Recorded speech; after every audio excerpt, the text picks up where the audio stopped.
Türkiye'de yaşayan Abdurrahman Mehmet, Doğu Türkistan'ın Korla şehri Ulastay yaylasında ikamet eden ailesiyle 3 senedir iletişim kuramadığını belirterek son birkaç haftadır dolaylı yollardan ailesi hakkında bazı bilgilere eriştiğini açıkladı.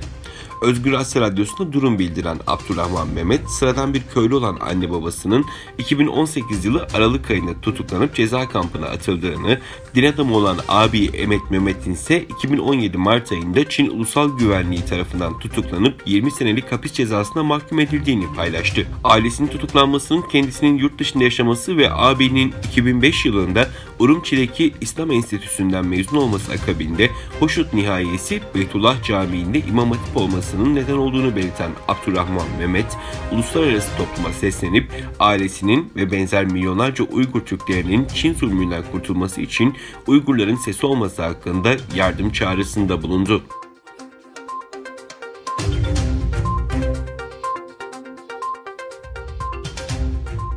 Çin'in önde gelen gen bilgi işlem ve biyomühendislik şirketi Doğu Türkistan'da bir gen bankası kuracağını açıkladı.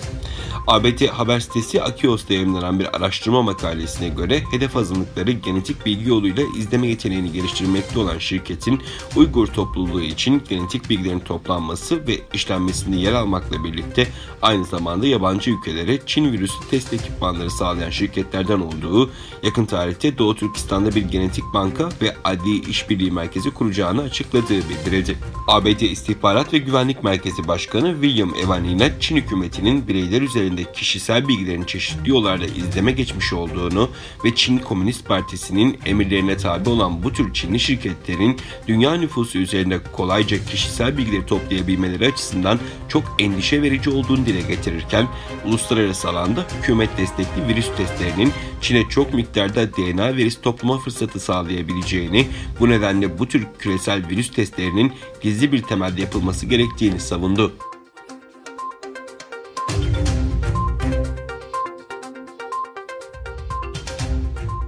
Alman markası Adidas ünlü futbolcu Mesut Özil ile sponsorluk anlaşmasını iptal etti. Almanya'da yayın yapan Bild gazetesi anlaşmanın feshedilmesinde Mesut Özil'in Cumhurbaşkanı Erdoğan'la çektirdiği fotoğrafın ve Doğu Türkistan konusunda yapılan açıklamanın etkili olduğunu yazdı.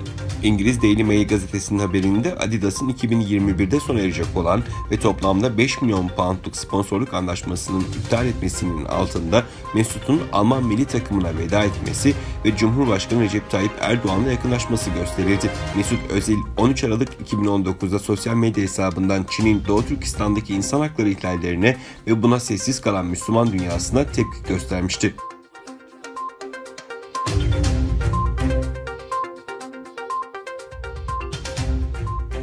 Hindistan ve Çin'den üst düzey askeri yetkililer cumartesi günü sınır karakolunda bir araya gelerek iki ülke arasındaki sınırla ilgili anlaşmazlıkları görüştü. Son 4 haftadır askeri yetkililer konuyla ilgili bir araya geliyordu. Hindistan hükümetinin web sitesi cumartesi günü yaptığı açıklamada toplantıda Hindistan heyetinin Hint ordusunun 14.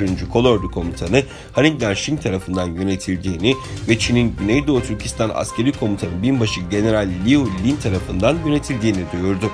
Buluşma yerinin Doğu Türkistan ve Hindistan sınırındaki Ladakh olduğu bildirildi. İki ülkenin Dışişleri Bakanlığı yetkilileri önceki gün sınırda artan gerilimi video konferans yoluyla görüşmüştü.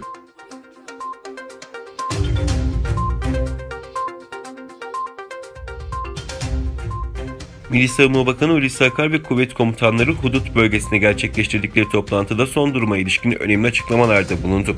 Bakan Akar, Ege, Doğu Akdeniz, Kıbrıs'taki sorunlara ilişkin değerlendirmelerde bulunurken uluslararası hukuk vurgusu yaptı.